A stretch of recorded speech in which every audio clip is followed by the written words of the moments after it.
Dans cette vidéo, je vais vous relater une expérience que j'ai vécue quand j'avais environ 13 ans et qui m'a permis de saisir un concept absolument fabuleux qui régit ce monde à mon sens, le pouvoir de l'intention.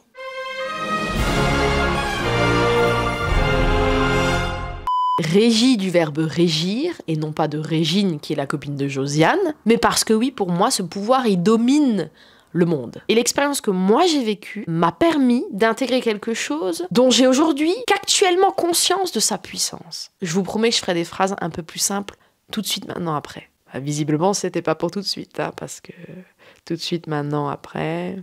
Ok. Non, mais parce qu'il faut bien que vous compreniez que pour moi, c'est la puissance, comme dirait Fabrice Lucchini. Il n'y a rien de tel si on comprend, mais pas juste comprendre de manière intellectuelle. Non, il faut le comprendre dans ses entrailles. Il faut que vous percutiez. Alors, voici l'élément déclencheur. Moi, il faut savoir que j'ai pas beaucoup de mémoire. Voire pas du tout. Je ne vais pas pouvoir vous dater la chose précisément, ni vous décrire le contexte exact, mais par contre, j'ai retenu l'idée et j'ai des petits faits saillants. Donc du coup, j'avais environ 13 ans et j'étais avec ma mère chez le médecin généraliste. Comme tout bon médecin qui se respecte, il y avait une salle d'attente plutôt bondée. Mais moi, je ne voyais quasiment qu'une seule personne. C'était la personne qui était en face de moi. Et donc je vous décris le truc, et en fait, c'est même pas un truc, c'était une femme qui avait en face de moi. Et cette femme, elle était assise dans une posture bien particulière. Elle avait les jambes croisées. Se dégageait de cette femme un halo. Elle disait pas halo elle-même, hein, d'accord ? Mais comme s'il y avait des ondes, une énergie. Si bien que je percevais un message très fort de sa part. Et ce message, c'était « j'ai confiance en moi ». Mais à ce moment-là, il y a quand même eu une dissonance cognitive dans ma tête. Donc dissonance, je vous explique direct, mais c'est qu'en fait, il y a eu un bug. Parce que ce que je voyais n'était pas ce que je percevais, ce que je ressentais au fond de moi. Je vous explique. Alors, par contre, disclaimer direct, si vous savez pas, vous googlisez. Ce que je vous dis à l'heure actuelle, jamais, au grand jamais, je n'aurais été capable de vous le verbaliser à 13 ans. Mais ce dont j'ai conscience maintenant, c'est que cette femme-là ne remplissait pas les critères de beauté communément admis. Tu vois, elle ne rentrait pas dans les normes esthétiques souhaitées par la société. Par exemple, elle était un peu en surpoids, elle avait de l'embonpoint. Aussi, elle n'était pas forcément blonde à forte poitrine. Tu comprends? Tu vois l'idée?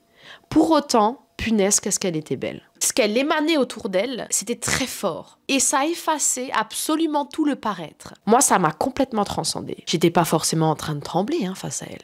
Mais le souvenir qu'elle m'a laissé, c'est un ancrage. Elle m'a fait comprendre. C'est comme une petite voix qui me disait « Marina, tu verras, tu comprendras. Dans une quinzaine d'années, tu feras une vidéo YouTube dans laquelle tu penseras à moi. Et tu pourras dire à tous les gens, quelle que soit son apparence physique, ses attributs physiques, tu peux en faire absolument ce que tu veux. » Je me dis que peut-être elle s'appelle Josiane, hypothèse. Mais là, vous vous rendez pas compte.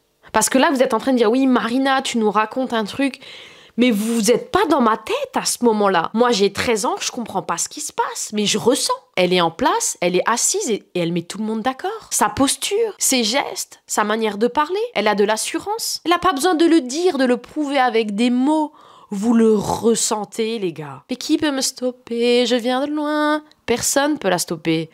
Elle n'a pas besoin de venir de loin. Comme diraient les jeunes qui sont plus tout à fait jeunes, tu peux pas tester. Je crois qu'on est pas mal sur l'anecdote. Donc on va vite fait revenir sur le pouvoir de l'intention. Comme dans une dissertation, je raccroche. Elle veut parler du pouvoir de l'intention, elle a trouvé une expérience dans sa tête. Non, honnêtement, je ne vais pas vous la mettre à l'envers. Pour moi, il y a un lien direct entre ces deux expériences. Josiane, dans le temps, quand elle était assise chez le médecin, elle m'a dit d'une petite voix « Marina, ce que je suis en train de te démontrer, c'est le pouvoir de l'intention. » Et je dirais, même par extrapolation, incarner son corps. C'est ce qui fera que tu arriveras à convaincre la foule. Du coup, demain, j'irai dehors et... j'irai parler à une foule. Le pouvoir de l'intention, comment on pourrait le traduire? Tout simplement par le potentiel de notre esprit. Je trouve ça beau. Est-ce qu'on ne le redirait pas tous ensemble? Le potentiel de notre esprit. J'aimerais que l'on insiste sur le potentiel de notre esprit, tout en crachant sur le micro. Ça ne le dérange pas, Hélène Bonnette. On est sur un domaine, un sujet à mi-chemin entre la science et la croyance. Mais avec une base, un socle fort important de science. Ce pourquoi, j'y crois, incarner son corps. J'ai tapé un peu sur Google le pouvoir de l'intention et je suis tombée sur différents sites. Il y a beaucoup de personnes qui se copient l'un à l'autre. D'autres diront qu'ils s'inspirent. Mais au final, la trame reste, tu vois, quand tu vas pas trop vite. Comme d'habitude, la trame reste cohérente. Moi, je vais vous donner celle de Jenna Blossoms. C'est comme ça, il y a 3 S. Blossoms. 157 000 abonnés sur les réseaux sociaux. On va dire que ça lui apporte un peu de crédit. Allons-y gaiement. Elle vous donne la méthode pour disposer de ce pouvoir de l'intention. Incarner son corps. Alors, en grand 1, elle vous dit qu'il faut poser une intention claire. Oui, je sais articuler. Tu as un objectif, ok. Tu le prends, tu l'intègres, et ensuite, mais il faut que ce soit très précis et concret. Hein. Ta tête va fonctionner sous forme de tête chercheuse. Alors, tête chercheuse, vous connaissez le principe, mais c'est qu'en gros, il va balayer toutes les possibilités, les situations, les solutions possibles, jusqu'à trouver la bonne. Et pour ça, le cerveau est très très fort. C'est une machine absolument extraordinaire. Et donc, forcément qu'à un moment donné, tu vas trouver. Mais de base, il faut avoir un objectif clair et précis. Et peut-être que c'est là le travail en amont à faire. En 2, être détaché du résultat. En 3, avoir un vrai désir profond. Il faut d'abord trouver un peu son espèce d'ikigai. Mais ikigai dans le sens où, quel est mon objectif, qu'est-ce que je veux faire, dans quoi mes valeurs s'expriment, sont respectées. En 4, être patient. Qu'est-ce que j'ai écrit? Non. En 5, privilégier le présent. Je suis pas sûre du mot privilégier, c'est peut-être préférer le présent. En 6, avoir une confiance absolue. Elle va te donner 6 clés pour atteindre le pouvoir de l'intention. Mais après, quand tu vas sur d'autres sites, ils résument la chose avec, pour moi, les 3 étapes clés essentielles. Et je dirais, si tu devrais retenir que 3 choses, ce sont celles-ci. La première, avoir confiance. Généralement, on dit avoir confiance en soi. Mais Charles Pépin, qui est un philosophe que j'ai découvert il n'y a pas très longtemps et que je crois que je vais lui vouer une passion dévorante, dit que, en fait, avoir confiance en soi, c'est encore plus avoir confiance de manière générale. C'est-à-dire confiance en la vie, confiance en les autres, confiance en l'univers si tu y crois, et confiance en toi. C'est tout ça en même temps. C'est pas que avoir confiance en toi. Tu seras beaucoup plus fort si tu as confiance en absolument tout ce qui t'entoure et dans ton environnement. Deuxièmement, c'est avoir de la gratitude, savoir reconnaître les choses. Et tu vois, avoir de la gratitude au quotidien, c'est carrément une gymnastique à part entière. Ce sont des automatismes à adopter. Quand tu marches dehors, c'est avoir l'automatisme d'être plus attentif à ce qui t'entoure, dire « Waouh, cet arbre, il est vachement joli. » Tu es très certainement passé 1000 fois devant cet arbre, mais tu l'as jamais vu. C'est apprécier les bonheurs simples ou les petits plaisirs que la vie t'apporte au quotidien. Et enfin, troisièmement, et c'est mon préféré, je trouve peut-être le plus délicat à appréhender, c'est le lâcher-prise. Parce qu'autant les 2 autres, avec un petit peu d'exercice, je pense qu'on peut y arriver. Et justement, avec du mental, de la réflexion, du recul, on peut y arriver. Mais le 3e, c'est l'ennemi du mental.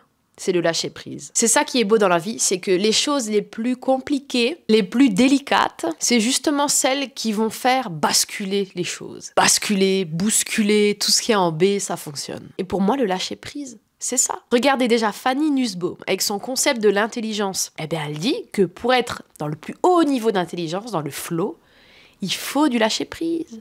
Parce qu'à partir du moment où on commence à raisonner, c'est terminé, on n'est plus dans le flow, on est dans la compétence. Et bien là, c'est pareil. Et justement, il y a Charles Pépin qui donne un exemple pour ça. Il a pris le cas de André Agassi. Donc André Agassi, c'est un champion de tennis, très très connu. Pour faire la bascule entre un excellent joueur de tennis et un champion de tennis, il y avait ce petit truc en plus. Quand il y avait un point susceptible de faire gagner le match, donc tu vois, le tout dernier point, où il y avait éminemment de pression, où par exemple il y avait égalité et c'était ce point-là qui déterminait le gagnant du match, eh bien André Agassi savait faire la différence. Et vous savez comment? En lâchant prise. Alors je vous explique l'anecdote, c'est trop drôle.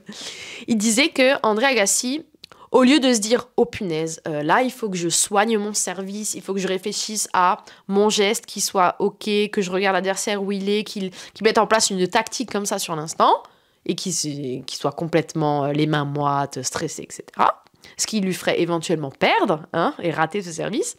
Eh bien, lui, il mettait une perruque sur la tête. Et quand venait ce point décisif, pour lui, l'objectif n'était plus de remporter le point, mais de ne pas perdre la perruque qu'il avait sur la tête. Et c'est pas des conneries ce que je vous dis. Et comme il était relâché, que son attention était déplacée, eh bien, il gagnait le match. Après, on est bien d'accord, si toi et moi on fait ça au tennis, eh ben, on va perdre notre perruque et on va perdre le point.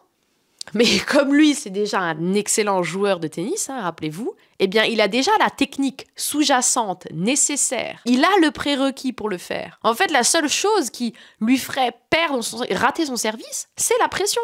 Donc c'est la chose dont il se déleste. Voilà, moi je trouve ça fabuleux, c'est pour ça que je vous ai dit que c'est fabuleux en intro. C'est aussi parce que ma meilleure amie, elle m'a rappelé que ce mot existait il n'y a pas très longtemps. Du coup, j'utilise, je profite. Voilà, vous faites la bise à Josiane, Lasco, Régine, et puis cette femme que j'ai croisée durant mon adolescence et qui a été le game changer. Le déclic, l'élément déclencheur, si on veut rester français, francisant, Josiane.